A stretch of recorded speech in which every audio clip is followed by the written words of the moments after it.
Welcome to the debate about the use of punishment and applied behavior analysis. Punishment is a very controversial issue. Punishment has occurred when a response is followed immediately by a stimulus change that decreases the future frequency of similar responses in a couple of different ways. Little visual, maybe. All right, so not focusing. Okay, so pretty much this just says, it gives a couple examples of punishment, which positive punishment, you add something behavior, which an example would be like a put-in task or electrical shock. That shock is adding the shock to hopefully decrease the behavior. Also, there is negative punishment, which is taking away something to decrease the behavior, which would be taking toys away or a timeout. So let's see. Okay. To elaborate a little more on positive punishment, it's when something is added to decrease behavior. Positive punishment can include put-in tasks, shock, restraints, or other aversives. Negative punishment is when something is taken away to decrease the behavior. The ABA are ethically required to select punishment interventions carefully to have parent and client consent. Negative punishment refers to the removal of a reinforcer, the desired stimulus, or the opportunity in response behavior in order to decrease the probability of that behavior occurring again. It can include putting a child in timeout, taking toys away, taking away free time and other privileges so the child will stop the bad behavior. Punishment is a necessary part of learning, but where is the line drawn? What happens when it starts becoming an ethical concern? Truly teach us not to repeat certain behaviors again and from negative impact on development. Is punishment necessary when treating behaviors such as physical aggression and self-injurious behaviors, since it's a quicker fix than extinction? In this debate, each side will discuss a topic for either the pro side or the con side. Tiffany is the pro punishment stater. Annalise is the con punishment stater and prover. Sean is the pro prover. Shelby is the con attacker. Ellen is the pro attacker. And I am the moderator. I'm Tisa. Hi. Tiffany, the pro punishment stater, will begin. All right. Punishment within the ABA method is an intervention that is often misunderstood. The true definition of punishment is not a set of consequences that occur as a result of a negative behavior, but rather an event immediately following any identifiable behavior that decreases the likelihood that the behavior will occur in the future. Punishment has many pros and helpful components to it. Punishment is an intervention that will decrease the problematic behavior. This can range from something as simple as a put-in task to shock treatment, which is still used in a clinic in Boston. Punishment, when used in an ethical way, is something that is not meant to cause harm to the child, but improve the quality of their lives. Punishment has shown to be very effective in reducing problematic behavior in the clinical population and is sometimes essential. Sometimes reinforcement-based strategies do not do the jobs that punishment-based interventions are required. One example where punishment would be the best option is when a client has intense physical aggression, which is very dangerous towards themselves and those around them. Ethically, punishment would be the best choice because the behavior will need to be decreased rapidly. Punishment causes the problematic behavior to decrease rapidly, while extinction will gradually decrease the behavior and cause an extinction burst or dramatic increase in the behavior before it decreases. Another pro is that some treatments derived from a functional analysis may not always reduce problematic behaviors to levels that are clinically acceptable. Sometimes the function of the behavior is unclear. Punishment procedures would be best in this situation. Many people may also use punishment and not even realize it. Punishment underlies many popular function-based treatments that some may not even realize classifies as punishment. Punishment has also shown to be effective in many studies. Thanks, Tiffany. So a question for the audience is, do you think a form of punishment such as electrical shock therapy will actually decrease severe physical aggression or self-injurious behaviors more so than extinction? Next, we have Annalise as our con punishment stater. There are many negatives when it comes to the use of punishment in ABA. These include aversives towards the child, which can be unethical, and they can sometimes be dangerous towards the child. One type of punishment, corporal punishment, can be very dangerous towards the child and has the potential to harm or even kill the child. In fact, scholars in the United States struggle to find a definite position between abuse and corporal punishment. In other words, no one can agree on how corporal punishment is different from abuse. In fact, 22 states actually include corporal punishment in their definitions of physical abuse. Punishment also has the disadvantage of long-term effects that may not always be preferred for the child and as well as for those around them. Corporal punishment has been found to be ineffective for long-term behavior change because it does not teach the reason why the behavior change is necessary. It does not address with the child the effect of his or her behavior on other people, and it can actually encourage children to be more covert in their misbehavior to avoid being caught. Corporal punishment is an ineffective method of behavior change. It does not provide a long-term behavior change, does not address the moral obligation behind changes, and children who receive corporal punishment continue to require it in the future. Moreover, research shows that the child learns by imitating the behavior of adults. According to Gershoff, several studies have found that corporal punishment is associated with increases in children's aggressive behavior. Additionally, this punishment fosters a cycle of manipulation and aversive behavior between children and parents. Another study found that the use of physical punishment by adults having authority over children is likely to train children to use physical violence to control behavior rather than rational persuasion, education, and intelligent forms of both positive and negative reinforcement. His example will lead the matured child to use corporal punishment because he did not learn how to problem solve logically from the role modeling of his teachers. Some theorize that corporal punishment damages the child-parent relationship so much that the child loses interest in internalizing the parent's values as well as those of society. One long-term study found that parents' use of corporal punishment was the best predictor of physical aggression by the child in the future. We now have a video on electrical shock to demonstrate how ineffective and unethical the use of punishment is. Tonight, we have a CBS News investigation into the use of electric shock to change harmful behaviors in children and adults with development disabilities, including autism. The method has been used for more than 20 years, and each case is approved by a state judge. But recently, the United Nations likened the method to torture, and now the FDA is considering a ban. The shock method is used in only one school, the private Judge Rotenberg Center near Boston. Anna Werner went inside to hear from those who support the method and from others, including former student Jennifer Masumba, who told the FDA that the school has gone too far. How many times a day do you think you were shocked? In the beginning, I was shocked every day. Jennifer Masumba has autism. For 7 years, she lived here at the Judge Rotenberg Center in Massachusetts, where she wore a backpack like this one, sometimes 24 hours a day. Inside is a device attached to electrodes that deliver a shock whenever a staffer presses a button on a remote carried on their belt. The center claims it stops bad or aggressive behavior. I felt like I was being punished for being born. That's what it feels like. Because I was disabled, I was being punished.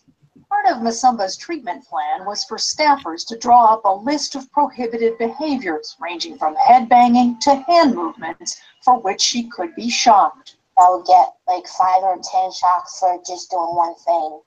What was that like? That was like being underground in hell. The center's use of electric shock came under scrutiny in 2012 after this videotape was presented in a court case. It showed 17-year-old Andre McCollins, seen here in the upper right-hand corner, tied to a restraint board by his arms and legs, then shocked 31 times.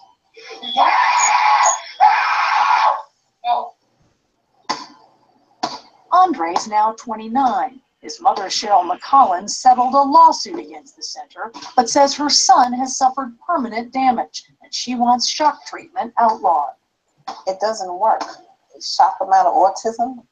What is that going to do? Inflicting pain. It's like you're making the injury worse. The center says it no longer uses the restraint board in combination with shocks, but they insist a program of electric shocks they compare to a bee sting, works better than medication to stop people with severe disabilities from injuring themselves or others. They point to residents such as 20-year-old Joshua Wood, who has severe autism. His parents are Sharon and Roger Wood. He would just go into severe rages that he could not control. He would grab his head and cry, and so my daughter, ourselves, we would hide, lock ourselves in the bedroom and just hope that Josh wouldn't hurt himself. So when they talk about parents being desperate, I mean, you evidently know exactly what that feels like. You have to understand the entire journey. From day one, as a parent, you do everything imaginable, unimaginable, whatever. I mean, sometimes you grasp at straws. Has he told you what it's like? He's nonverbal. Have a hug? Give me a hug. High five there, buddy. All right. Joshua's parents say he's now able to participate in activities like this lunch set up by the school. I was just so thrilled to see the difference in him and to be able to see him smile that I was just like, this is a godsend. As he ate, a staffer with a remote control for the shock device stood nearby. Have you seen him get shocked? No. Neither of you. No, we've seen him like right after, and he's been totally fine, like when we've come to visit the school or come to pick him up. Jennifer Masumba says parents don't see everything that happens at the center. She says shocks were often given at random, and she says her own mother did not know she went through experiences similar to that seen on the video of Andre McCollins before she left in 2009. Can you describe it for me? It's so scary. I would ask God to make my heart stop because I didn't want to live when that was happening to me. I just wanted to die and make it stop. Do you think that the students fear the shock? No, I don't. Glenda Crooks is the center's director. When you put that device on them, they're not hurting themselves anymore. They're not hurting other people anymore, and their affect just changes. Like, no, I don't think that they're afraid of it. But it is painful to them. It is painful. It is painful. And you think they don't fear that? I don't. You need to experience the day-to-day goings on, and it happens so few and far between. It's very rare that someone gets an application. They know what they get the application for, so it's not a fearful thing. It's easy to control people when you hurt them. That's easy. That's all they've ever done. Masumba now lives at a group home in Florida, where her therapy includes playing the piano and positive feedback reinforcement. Anna, what's become of Jennifer Masumba's case? Well, Scott, Jennifer Masumba is now suing the Judge Rotenberg Center. We asked center officials about her case. They told us that she did well there and, in fact, sent positive emails to the center after leaving in 2009. But Jennifer Masumba says it took her 2 years to process her experience there and recover from what she calls abuse. Fascinating story. Thank you, Anna. We have more on all of this on our CBS News website, cbsnews.com, and CBS This Morning will continue our coverage of this story. It's pretty clear from viewing this video about the positive punishment that was enacted at the Judge Rotenberg Center that this is in fact an unethical process. Thank you, Annalise. Next, we have Sean, our prover. As Tiffany stated, the very term itself, punishment, is often misunderstood in the context of applied behavioral analysis. Punishment only refers to a stimulus being added or removed that results in decreasing the occurrence of a behavior. Punishment in our context does not necessarily mean the use of aversives like pain or timeout procedures or corporal punishment just in general. Although the Professional and Ethical Compliance Code for Behavioral Analysis recommends using reinforcement primarily, Code 4.08 states that punishment procedures are permitted as long as there are a reinforcement program put in place for alternate behavior in the behavior change program. Part C of Code 4.08 states that the severity or dangerousness of a behavior may warrant the immediate use of punishment procedures. Obviously, you're not going to wait around for to use a reinforcement procedure when, you know, a client is being very aggressive or doing self-injurious behavior. Often punishment procedures in this setting take form in the place of a restraint. Without the use of this punishment procedure, in the case of restricting the movement of the person, physical harm could be done to that person or others. It's usually infeasible to use reinforcing procedures for alternate desired behaviors once a person is already in a moment of crisis. That is not a moment for, you know, teaching new behaviors and such as that. Punishment procedures have been shown as effective tools in correlation with functional communication training as well. A study published by the Journal of Applied Behavioral Analysis suggested that functional communication training plus punishment was more effective than communication training alone. Although this kind of seems like it'd be commonsensical to, you know, add a different, you know, an additional procedure to an already pretty effective procedure. What was more interesting about this case is that the participants in the study actually preferred the use of punishing procedures. Although the article didn't really elaborate on why this was I could elaborate a little.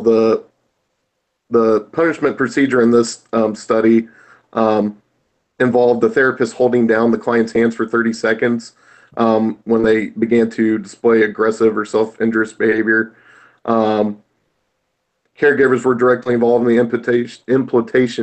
implementation of the study as well, and were given the power to choose between 9 different punishment procedures that were selected based on the safety of the procedure and how consistently the procedure could be implemented. When the punishment procedures were withdrawn, high levels of aggression were observed, and only low levels of aggression were recovered when the punishment procedure was removed. Participants even showed preference to this. Like I said, my guess is that, you know, the punishment procedure itself was less severe than the damage that the students were causing to themselves or others, since you know, the therapists were only holding the client's hands down to their side for 30 seconds compared to the student hurting themselves. When the children were given the choice to select the behavioral interventions, they chose the intervention that involved both a reinforcement contingency for alternative behavior and a punishment contingency for problem behaviors. I think that the authors of the study state very well that if treatment options were restricted to those considered non-aversive or positive, then the participants in the study would have been prescribed treatments that were both ineffective and non-preferred. This data clearly emphasizes the notion that evidence-based values can and should guide the treatment selection process. One should also remember that most legal systems in the world use both positive and negative punishment as a way to deter criminal behavior. Citations are a form of positive punishment used by law enforcement to decrease minor behaviors such as speeding, loitering, littering. Law enforcement agencies also use negative punishment in the form of jail time, since once time is taken away for higher magnitude maladaptive behaviors. If punishment procedures were not at least somewhat effective means of influencing one behavior, then there would most likely be lawlessness in the streets. That being said, I think punishment procedures are at least can be said to be effective, at least at a minimal basis. That's all. Thanks, Sean. Next, we have Annalise, our con prover. According to the American Psychological Association, corporal punishment causes undesirable responses in students, such as low self-confidence or feeling that he is an undesirable person. And these feelings may be frustrating for the child or make him live in misery. I think we're already working with a population that feels like they're lesser, or that they're already this weight on society, that adding to that by the use of punishment is incredibly unethical. It's clearly a violation of the BACB ethical guidelines for behavior analysts that Sean already spoke about, but analysts who are charged to do no harm to their clients, according to 4.02 of the BACB compliance code, clients must be involved in the planning and consent for behavior change programs. This includes the use of electrical shock as a punisher for a behavior. The BACB's own compliance code in 4.08 dictates that reinforcement is to be used rather than punishment. It also states that if punishment is used, it should be accompanied by reinforcement procedures for alternative behavior change. But that's not often the case, as clearly seen in the video about the Judge Rottenberg Center. Finally, the compliance code in 4.09 says the least restrictive procedure should be utilized, which punishment certainly is not.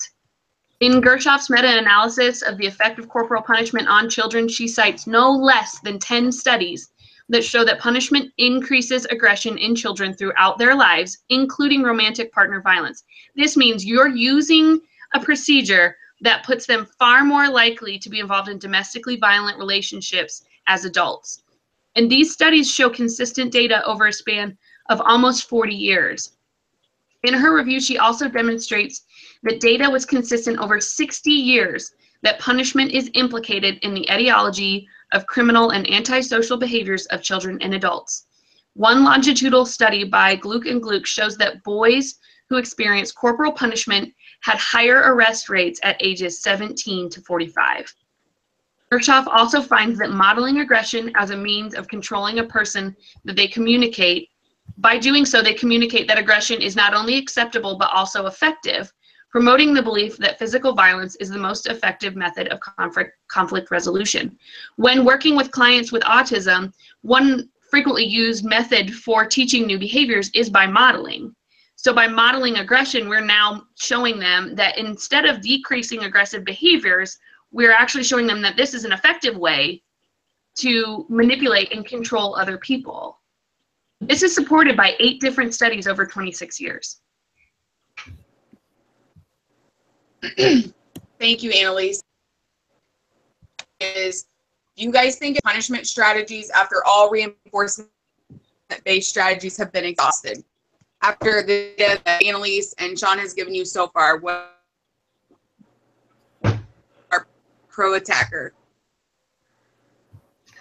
Okay, so as has already been stated, punishment has a negative connotation that's not always accurate. So all punishment is in ABA therapy is an environmental change that's contingent on behavior that in time causes a decrease in that behavior. So it doesn't have to be something aversive necessarily, it's just something that causes the behavior to decrease. There's been research conducted over the past 4 decades showing that punishment is effective in reducing problem behavior, and in some cases it may be an essential component of treatment. Robert et al. Was cited stating that punishment does not address the moral obligation behind changes. So this may be true in some situations. However, the use of punishment to reduce self-injurious behavior is not immoral, as the benefits of the treatment are so effective. And I think that it would be immoral to not utilize the most effective treatment for high magnitude self-injurious behavior. You know, these are people who are putting their lives at risk by engaging in this high magnitude behavior. Research article by Tanner and Zeeler And when Court, Wolf, and Locke looked at 3 different procedures, they found that extinction was ineffective in reducing self-injurious behavior. Differential reinforcement was only effective under conditions of food deprivation. However, punishment was found to consistently reduce the frequency of self-injurious behavior. So Tanner and Zeeler conducted a study with an autistic woman who slapped herself. So her quality of life was she was confined to a chair most of the time, had to wear a padded helmet all day to protect herself. And in order to reduce this behavior, so shock treatments had been implemented previously. This worked in the short term. Medication had been tried unsuccessfully. So in this study, when the woman engaged in self-injurious behavior, they put ammonia capsules that were crushed up under her nose, removed them when she stopped. So the baseline of her slapping herself was recorded at a mean of 36.2 slaps per minute. During the 23 days of recording, the bursts of slapping ranged from 0 to 3 each day, with a mean of 0.58 per day. The staff didn't record the number of slaps in each burst, but reported that it was substantially reduced. So in this case, the temporary use of an aversive stimulus that didn't cause any long-term harm significantly reduced a really problematic behavior. It was also stated that according to Gershoff, several studies have found that corporal punishment is associated with increases in children's aggressive behavior. However, findings of an association really imply causation. It could be that the children already had aggressive tendencies, which is why it was necessary to use punishment in the first place. So punishment is often shown in a negative light. However, it does not always mean electroshock therapy or physically abusing a client.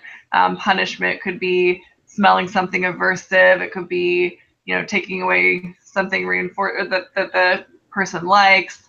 It doesn't have to be anything high magnitude. I think that it kind of has the connotation of like a horror story, shock therapy, and that's not accurate. I don't think that punishment is appropriate or necessary in all cases. That being said, it has been shown, there's been a lot of research studies that have shown that it's very effective specifically for self-injurious behaviors. The Compliance Code for Behavior Analysts addresses prevention efficacy in Code 2.09. So Part A states that clients have a right to effective treatment, and behavior analysts always have the obligation to advocate for and educate the client about scientifically supported, most effective treatment procedures. So in some cases, the benefits of utilizing an aversive stimulus will outweigh the cost, for example, in the case of high magnitude self-injurious behaviors.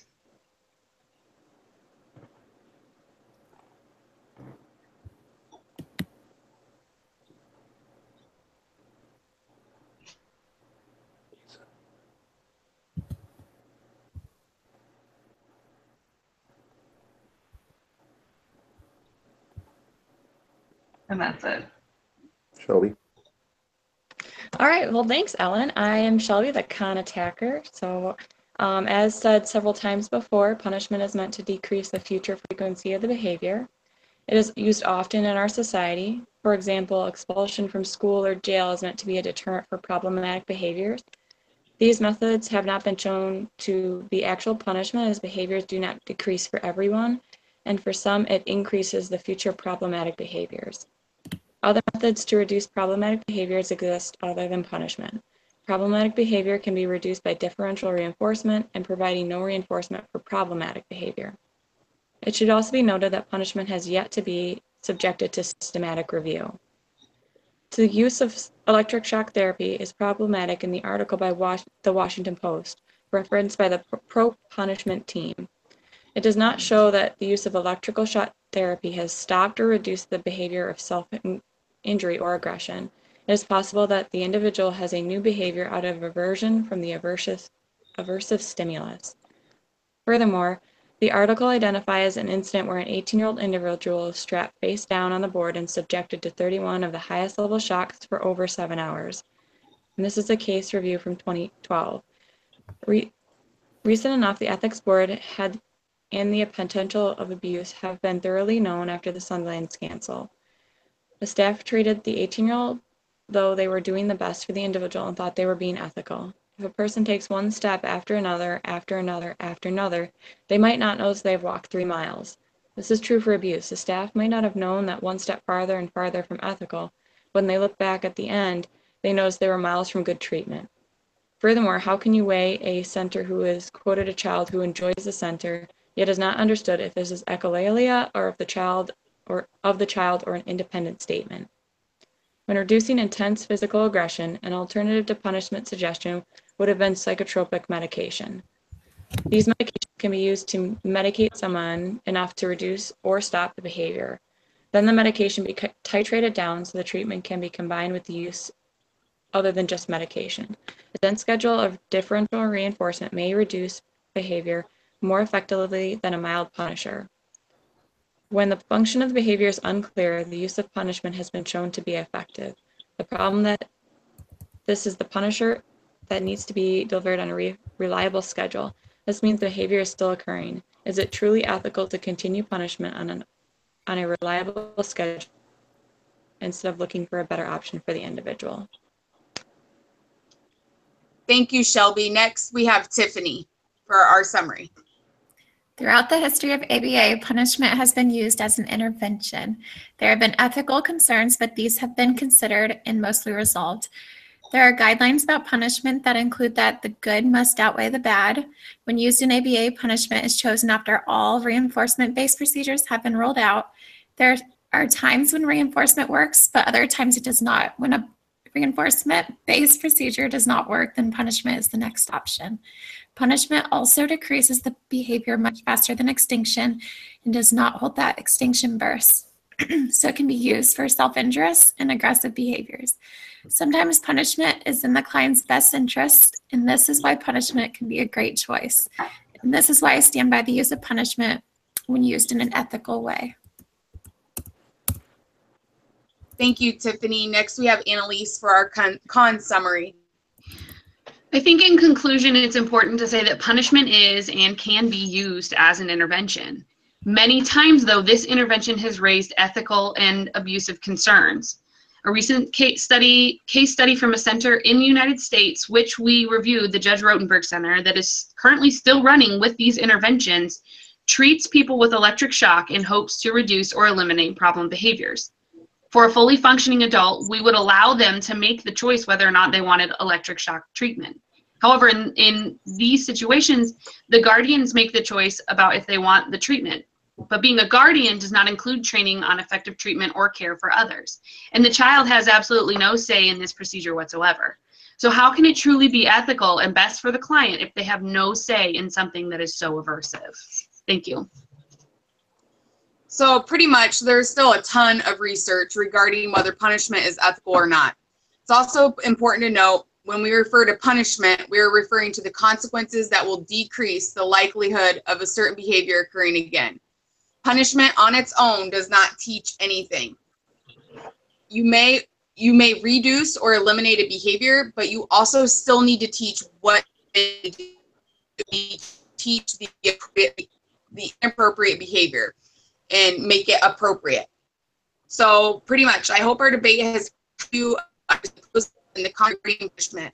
But one last question for our audience is,